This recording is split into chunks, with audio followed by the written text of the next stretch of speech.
Hepinize merhaba arkadaşlar. Şimdi soru şu. Çamaşır makinemde ne kadar temizleyici kullandıysam kullanayım, her türlü detaylı temizliği yapmama rağmen makinemde bir küf kokusu var. Böyle ağır bir koku var. Çözülmüyor. Makine eski ise maalesef bu sorunu, bu kötü koku sorununu temizlikle çözemezsiniz. Şimdi makinenin içerisinde kazanımız var. Contamız var. Şu kapak contası. İçeride hortumlarımız var vesaire. Makine içerisine atılan temizleyiciler, deterjan kutusuna ya da iç kısma atılan temizleyiciler, işte limon tuzu olur, makinenin kendi temizleyicisi olur, sirke kullananlar var, ben tavsiye etmiyorum, olur. Suyun temas ettiği yerleri temizler. Yani şuraya kadar su alıyor makinemiz ya da buraya kadar ve içeride dönüyor. Bu kısımlar temizler. Buralarda problem olmaz. Kazandan gidere doğru giden kanalı temizler. Deterjan kutusundan kazana doğru gelen kanalı temizler. Ancak şimdi size de göstereceğim.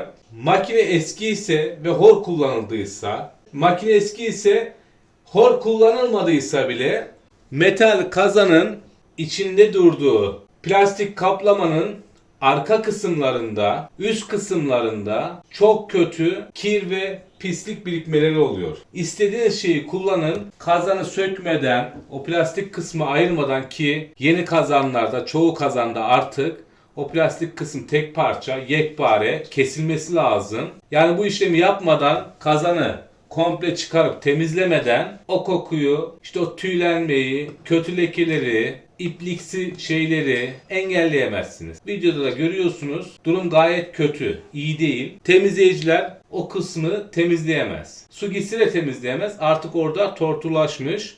Ne yapılması lazım? Sökülecek. Sökülecek. Temizlenecek, ciddi uğraşmak gerekiyor. Yani 1 saatte 2 saatte temizlenmez. Bayağı uğraşmak gerekiyor. Kolay kolay çıkmıyor.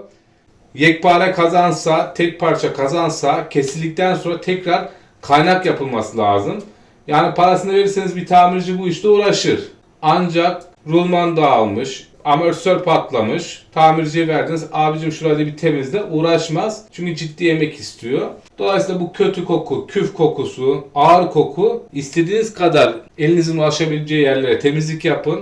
Bahsettiğim yere ulaşamadığınız için çözülemez. Bununla ilgili çok video çektim, paylaştım. Fakat kitleye bu videolar erişmiyor. Yani aramalarda biraz sıkıntı var. Ne kadar etiket koyarsanız koyun, bir şekilde çıkmıyor. Bu tarz videoları arkadaşlarınıza gönderirseniz en azından böyle sorun yaşayan insanlar sorunu nasıl çözeceklerini ya da nasıl çözemeyeceklerini bilirler. Neden diyorum? Çünkü geçen sorulardan birisinde kazanı değiştirmek istiyor servis denmişti.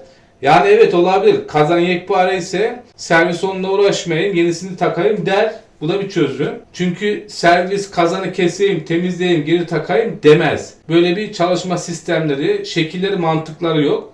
Bunu kişi ya kendi evinde yapacak elinden geliyorsa ya da dışarıdan bir tamirci tutup ciddi bir para verip, çünkü ucuza da yapılmaz, yaptıracak. Ya da kazan değiştireceksiniz ya da makine değiştireceksiniz.